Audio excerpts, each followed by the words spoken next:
So hello दोस्तों, तो स्वागत है हमारे रियल एजुकेशन चैनल पर। आज हम लोग पढ़ने वाले हैं सिविक्स, और सिविक्स का जो चैप्टर दूसरा पढ़ा रहे थे जिसका नाम है लोकतंत्र में सत्ता की साझेदारी का कार्य प्रणाली। हम लोग ये वाला जो चैप्टर था, ये चैप्टर हम लोग पढ़ रहे थे, जिसमें 2 वीडियो अपलोड कर दिए हैं। ये तीसरा वीडियो है, ये सिविक्स का तीसरा वीडियो है, यानी दूसरा चैप्टर का।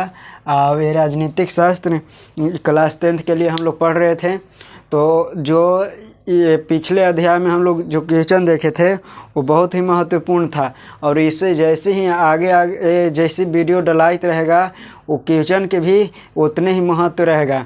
तो आज का जो क्वेश्चन है, आज के जो क्वेश्चन कराने वाले हैं, वो अगर आपको हम ये गारंटी देते हैं कि 80% हम गारंटी देते हैं कि ये जो क्वेश्चन, ये जो वीडियो देख रहे हैं, इसमें से एक क्वेश्चन ज़रूर वहाँ पे यानी बिहार बोर्ड में आएगा, यानी 80% हम गारंटी के साथ कहते हैं।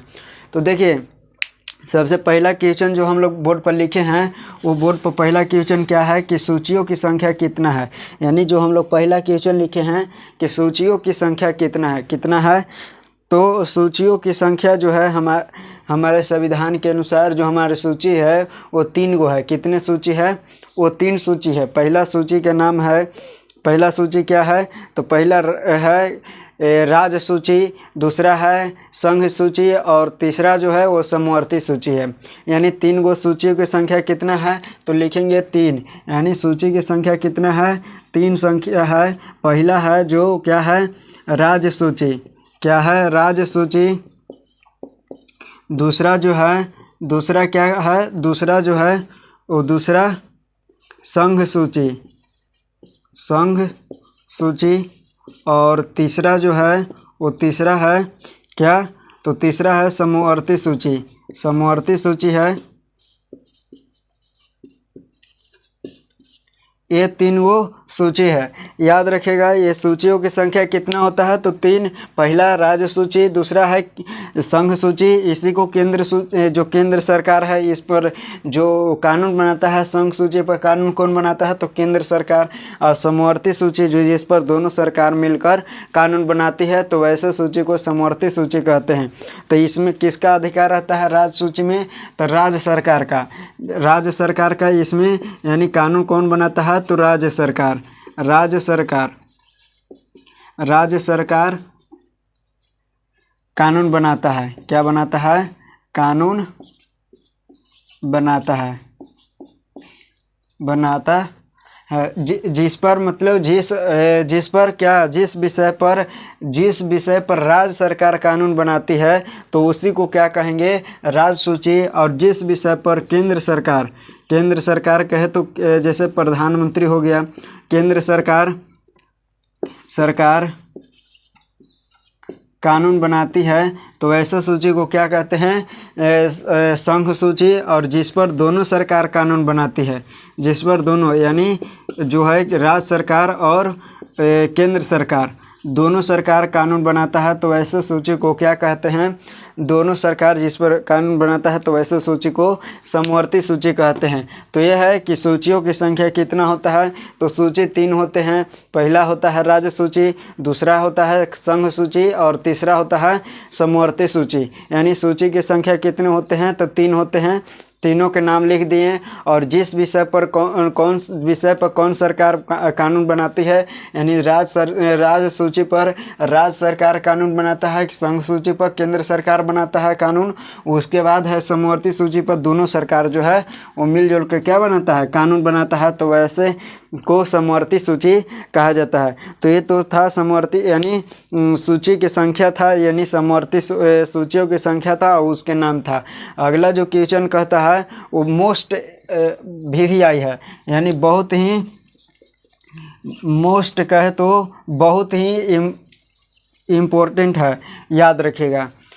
तो जो अगला क्वेश्चन लिख रहे हैं, वो क्वेश्चन क्या कहता है कि भारतीय संघीय व्यवस्था की मुख्य विशेषता को लिखे। यानी संघीय विशेषता,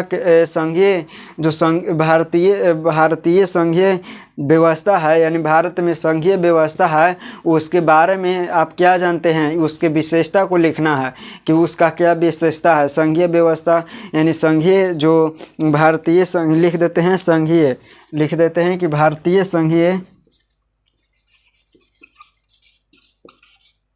भारतीय संघीय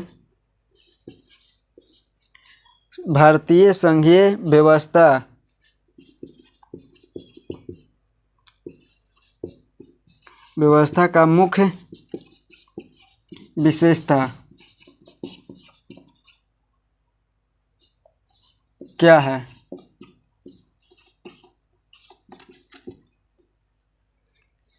भारतीय संघीय व्यवस्था का मुख्य विशेषता क्या है, ये हमारा जो क्वेश्चन कह रहा है, ये क्वेश्चन ये हमारा है कि भारतीय संघीय व्यवस्था का मुख्य विशेषता क्या है। तो चलिए पहला जो विशेषता है वो पहला विशेषता हम लोग लिखेंगे। देखिए सबसे पहले है कि प्रमुख विशेषता, इसके बहुत सारे विशेषता है यानी बहुत सारे विशेषता है,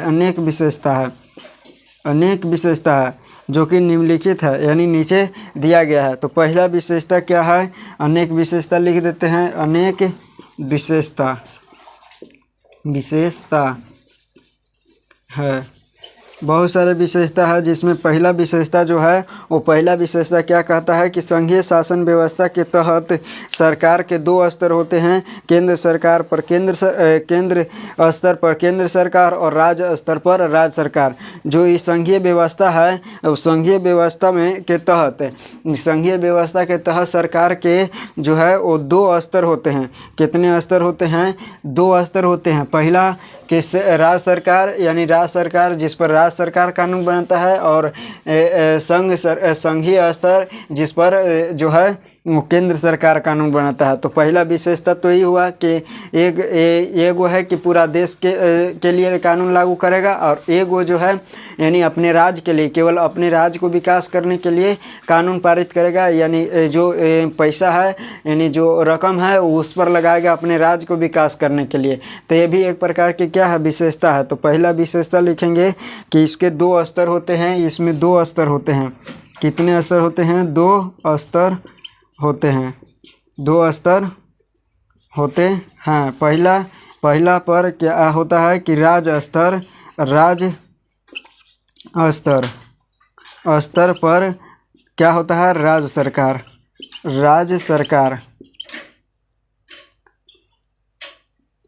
सरकार और जो है वो ये है पहला, और दूसरा जो है वो केंद्र स्तर पर केंद्रीय स्तर पर केंद्र सरकार, क्या केंद्र सरकार।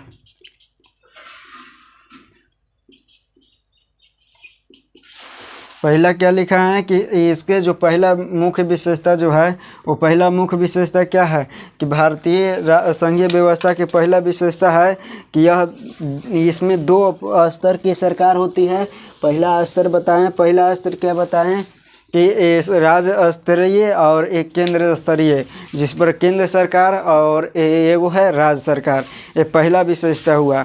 अब देखिए दूसरा विशेषता है कि दोनों सरकार एक ही नागरिक पर, दूसरा जो है दोनों सरकार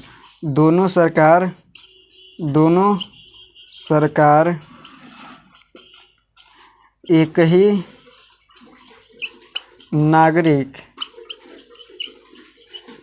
ही नागरिकों पर कानून क्या है, नागरिकों पर शासन चलाता है। पहला यानी दूसरा क्या हुआ कि जो दोनों प्रकार के सरकार है यानी केंद्र सरकार और राज्य सरकार, ये दोनों प्रकार के सरकार के एक ही नागरिक पर क्या है, एक ही नागरिकों पर जो है वो शासन चलाता है। केंद्र सरकार भी लागू करेगा तो केंद्र सरकार लागू करेगा तो पूरे भारत के लिए, और पूरे भारत में जैसे मान के चलिए कि यहाँ पे है ये पूरा भारत है, जैसे मान लीजिए कि यहाँ पे जैसे यहाँ पे क्या है कि पूरा भारत है,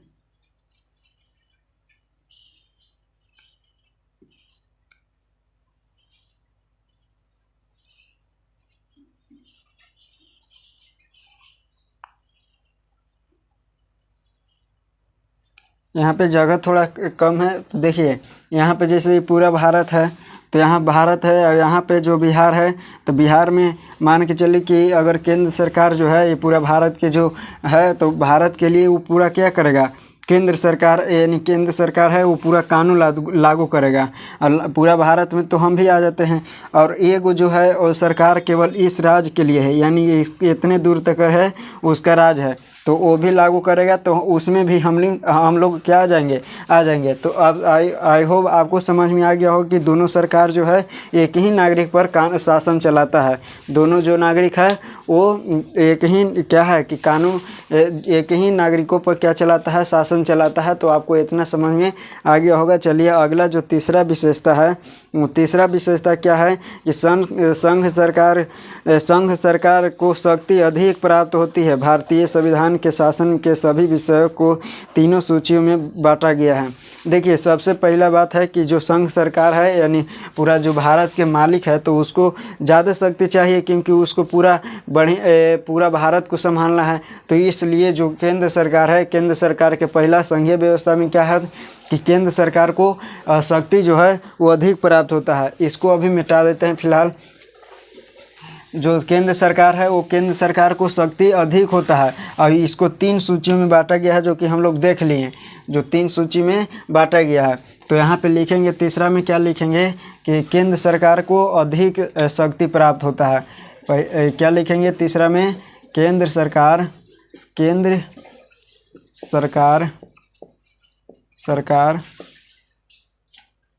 सरकार की शक्ति अधिक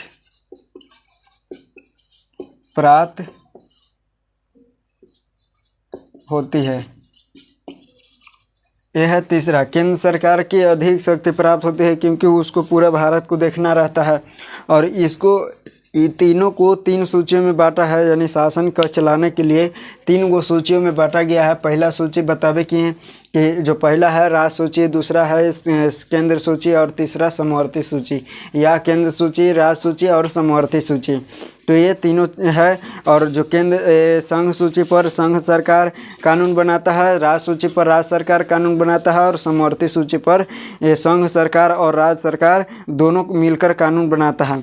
और जो तीसरा है, चौथा जो है वो चौथा कहता है क्या चीज़, चौथा जो है चौथा कह रहा है, चौथा कहता है कि संकट के समय राज्य सरकार की सारी शक्ति केंद्र सरकार के पास चली जाती है। चौथा जो है वो चौथा विशेषता है, वो कहता है कि जो है राज्य सरकार संकट के समय राज्य सरकार की सारी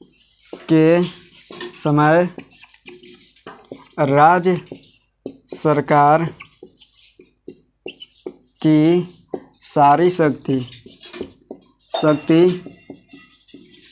केंद्र सरकार के पास चली जाती है। किसके पास चली जाती है, केंद्र सरकार के पास चली जाती है, यानी संकट के समय। क्योंकि अगर किसी भी प्रकार के बड़ा आपदा आ जाता है हमारे राज्य में या कि पूरे देश में, तो उस समय अगर बढ़िया से निपटारा कौन कर सकता है, तो केंद्र सरकार कर सकता है। कौन करता है, केंद्र सरकार। या किसी भी प्रकार से किसी राज्य में अगर बहुमूल्य पदार्थ मिल गया, या जैसे सोना चांदी का खदान मिल गया, तो उस समय सारी शक्ति जो है वो किसके पास चला जाता है, केंद्र सरकार के पास। क्योंकि वो अपना कब्जा लेता है, क्योंकि जो भारत को विकास करने में सबसे ज़्यादा केंद्र सरकार का ही योगदान रहता है। तो याद रखिएगा। तो ये पूरा था जो भारतीय संघीय व्यवस्था का मुख्य विशेषता था।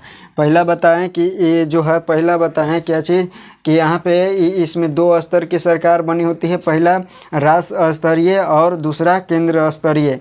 राज्य स्तरीय पर राज्य सरकार, केंद्र स्तरीय पर केंद्र सरकार। पहला विशेषता हुआ दोनों। दूसरा जो है दोनों सरकार एक ही नागरिकों पर शासन चलाती है। और तीसरा जो हुआ केंद्र सरकार की शक्ति अधिक प्राप्त होती है। और चौथा है संकट के समय राज्य सरकार की सारी शक्ति किसके पास चली जाती है, तो केंद्र सरकार के पास चली जाती है। तो इतना आप लोग याद हो गया होगा, इतना देख लिए होंगे। अगला जो क्वेश्चन कहता है, अगला क्वेश्चन है कि सत्ता के विकेंद्रीकरण से आप क्या समझते हैं? ये भी बहुत ही इम्पोर्टेंट क्वेश्चन है, यानी बहुत ही महत्वपूर्ण क्वेश्चन है, आप लोग देखिएगा। अगला क्वेश्चन कहता है कि सत्ता के विकेंद्रीकरण से आप क्या समझते हैं? सत्ता के विकेंद्रीकरण से आप क्या समझते हैं? तो इतना आप लोग देख लिए होंगे। सत्ता के विकेंद्रीकरण से आप क्या समझते हैं? तो सत्ता के विकेंद्रीकरण, जब सत्ता के विकेंद्रीकरण किसको कहते हैं? तो जो राज्य सरकार है और केंद्र सरकार जो अपनी शक्तियाँ हैं वो जो केंद्र सरकार और राज्य सरकार है, वो दोनों सरकार जब अपना शक्ति स्थानीय सरकार को प्रदान कर देती है तो उसी को सत्ता के विकेंद्रीकरण कहा जाता है।